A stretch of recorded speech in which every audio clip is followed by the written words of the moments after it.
Three Questions by Leo Tolstoy, from the collection What Men Live By and Other Tales, translated by L. and A. Maud.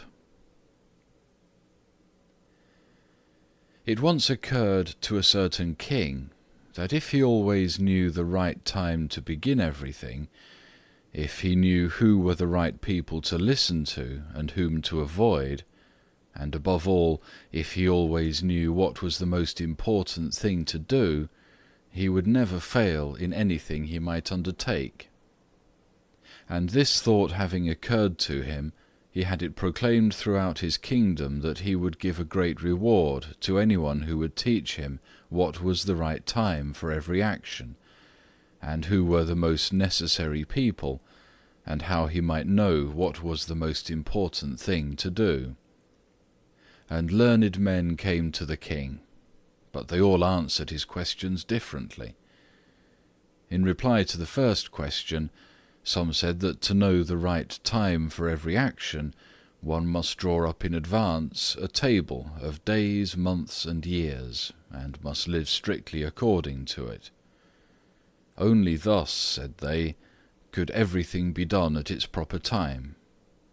Others declared that it was impossible to decide beforehand the right time for every action, but that, not letting oneself be absorbed in idle pastimes, one should always attend to all that was going on, and then do what was most needful. Others again said that, however attentive the king might be to what was going on, it was impossible for one man to decide correctly the right time for every action, but that he should have a council of wise men, who would help him to fix the proper time for everything.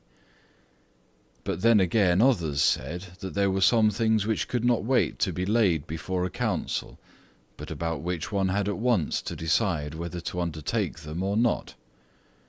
But in order to decide that, one must know beforehand what was going to happen.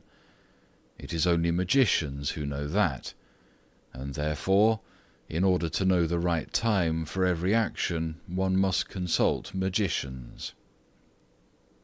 Equally various were the answers to the second question.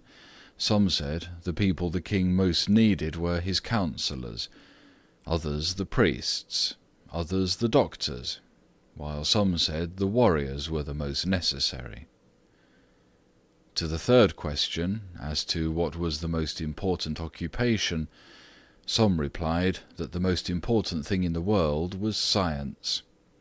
Others said it was skill in warfare, and others again that it was religious worship. All the answers being different, the king agreed with none of them, and gave the reward to none.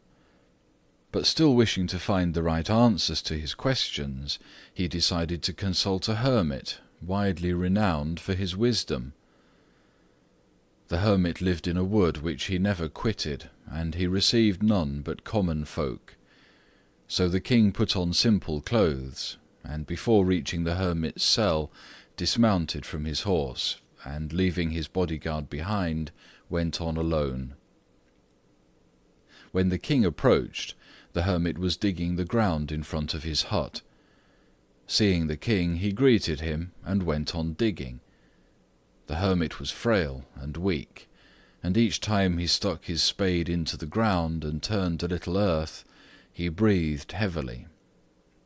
The king went up to him and said, "I have come to you, wise hermit, to ask you to answer 3 questions. How can I learn to do the right thing at the right time? Who are the people I most need, and to whom should I therefore pay more attention than to the rest? And what affairs are the most important and need my first attention?" The hermit listened to the king, but answered nothing. He just spat on his hands and recommenced digging. "You're tired," said the king. "Let me take the spade and work a while for you." "Thanks," said the hermit, and giving the spade to the king, he sat down on the ground. When he had dug 2 beds, the king stopped and repeated his questions. The hermit again gave no answer, but rose, stretched out his hand for the spade, and said, Now rest a while, and let me work for a bit." But the king did not give him the spade, and continued to dig. 1 hour passed, and another. The sun began to sink behind the trees, and the king at last stuck the spade into the ground and said, "I came to you, wise man, for an answer to my questions. If you can give me none, tell me so, and I will return home." "Here comes someone running," said the hermit. "Let us see who it is." The king turned round and saw a bearded man come running out of the wood. The man held his hands pressed against his stomach, and blood was flowing from under them. When he reached the king, he fell fainting on the ground, moaning feebly. The king and the hermit unfastened the man's clothing. There was a large wound in his stomach. The king washed it as best as he could, and bandaged it with his handkerchief and with a towel the hermit had. But the blood would not stop flowing, and the king again and again removed the bandage soaked with warm blood, and washed and rebandaged the wound. When at last the blood ceased flowing, the man revived and asked for something to drink. The king brought fresh water and gave it to him. Meanwhile the sun had set, and it had become cool. So the king, with the hermit's help, carried the wounded man into the hut and laid him on the bed. Lying on the bed, the man closed his eyes and was quiet. But the king was so tired with his walk and with the work that he'd done, that he crouched down on the threshold and also fell asleep, so soundly that he slept all through the short summer night. When he awoke in the morning, it was long before he could remember where he was, or who was the strange bearded man lying on the bed and gazing intently at him with shining eyes. "Forgive me," said the bearded man in a weak voice, when he saw that the king was awake and was looking at him. "I do not know you, and have nothing to forgive you for," said the king. "You do not know me, but I know you. I am that enemy of yours who swore to revenge himself on you because you executed his brother and seized his property. I knew you had gone alone to see the hermit, and I resolved to kill you on your way back. But the day passed, and you didn't return, so I came out from my ambush to find you, and I came upon your bodyguard, and they recognized me and wounded me. I escaped from them, but should have bled to death had you not dressed my wound. I wished to kill you, and you have saved my life. Now, if I live, and if you wish it, I will serve you as your most faithful slave, and will bid my sons to do the same. Forgive me." The king was very glad to have made peace with his enemy so easily, and to have gained him for a friend, and he not only forgave him, but said he would send his servants and his own physician to attend him, and promised to restore his property. Having taken leave of the wounded man, the king went out into the porch and looked round for the hermit. Before going away, he wished once more to beg an answer to the questions he'd put. The hermit was outside, on his knees, sowing seeds in the beds that had been dug the day before.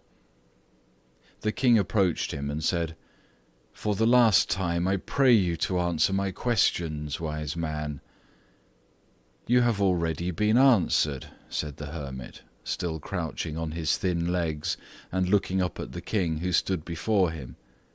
"How answered? What do you mean?" said the king. "Do you not see?" replied the hermit. "If you had not pitied my weakness yesterday, and had not dug those beds for me, but had gone your way, that man would have attacked you, and you would have repented of not having stayed with me. So the most important time was when you were digging the beds, and I was the most important man, and to do me good was your most important business. Afterwards, when that man ran to us, the most important time was when you were attending to him. For if you had not bound up his wounds, he would have died without having made peace with you. So he was the most important man, and what you did for him was your most important business. Remember then, there is only one time that is important: now. It is the most important time because it is the only time when we have any power. The most necessary man is he with whom you are, for no man knows whether he will ever have dealings with anyone else.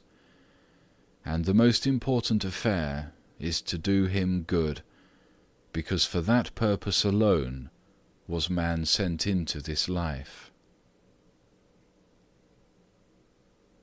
End of 3 Questions by Leo Tolstoy.